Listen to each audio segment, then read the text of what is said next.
Mayoritas perusahaan di Korea Selatan memprediksi bahwa negara tersebut akan menghadapi krisis ekonomi serius pada tahun ini, bahkan setara dengan krisis keuangan tahun 1997.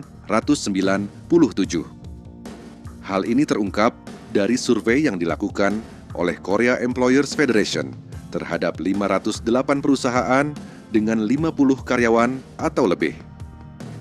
Sebanyak 96,9% responden menyatakan bahwa krisis ekonomi akan terjadi tahun ini, sementara 22,8% diantaranya mengkhawatirkan krisis ini akan lebih parah daripada krisis nilai tukar (IMF) pada 1997. Indeks ketidakpastian kebijakan ekonomi yang menjadi indikator kunci sentimen ekonomi mencapai level tertinggi dalam 5 tahun terakhir. Pada Desember 2022, indeks ini tercatat sebesar 360,5,14, meningkat 3,4 kali lipat dibandingkan Desember 2014. Puncak sebelumnya terjadi pada Agustus 2019 saat indeks mencapai 538,18 selama sengketa dagang Korea-Jepang. Kenaikan indeks ini mengkhawatirkan karena setiap kenaikan 10 poin biasanya mengakibatkan penurunan 8,7% dalam investasi fasilitas domestik sekitar 6 bulan kemudian.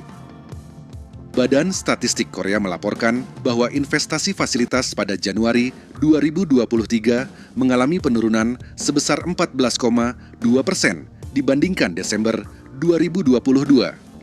Hal ini menunjukkan dampak nyata dari meningkatnya ketidakpastian ekonomi terhadap aktivitas investasi perusahaan. Survei KEF menyoroti beberapa tantangan yang dihadapi perusahaan, termasuk beban upah akibat perluasan cakupan upah, biasa sebanyak 38,4%. Regulasi keselamatan seperti Undang-Undang Hukuman Kecelakaan Serius sebanyak 28,3%. Dan regulasi jam kerja seperti aturan 52 jam per minggu sebanyak 22,8%. Selain itu, 34,5% perusahaan memperkirakan lingkungan regulasi perusahaan akan memburuk tahun ini. Sementara 57,4% percaya bahwa hal itu akan tetap tidak berubah dan hanya 8,1% yang mengharapkan perbaikan. Selain itu, 34,5% perusahaan memperkirakan bahwa lingkungan regulasi perusahaan akan memburuk pada tahun 2023. Sebanyak 57,4% percaya bahwa situasi akan tetap tidak berubah, dan hanya 8,1% yang mengharapkan perbaikan. Menanggapi situasi ini, Park Yang-soo, Kepala Inisiatif Pertumbuhan Berkelanjutan di Kamar Dagang dan Industri Korea, menekankan pentingnya tindakan legislatif untuk mengatasi tantangan tersebut. Kita perlu segera mengesahkan undang-undang seperti Undang-Undang Khusus Semikonduktor untuk menarik investasi jangka panjang yang stabil dari perusahaan, ujarnya.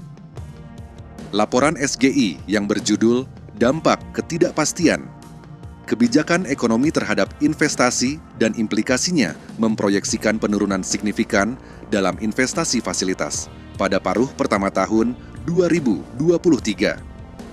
Jika ketidakpastian tidak segera diatasi, kontraksi investasi ini berpotensi berlanjut hingga tahun-tahun berikutnya.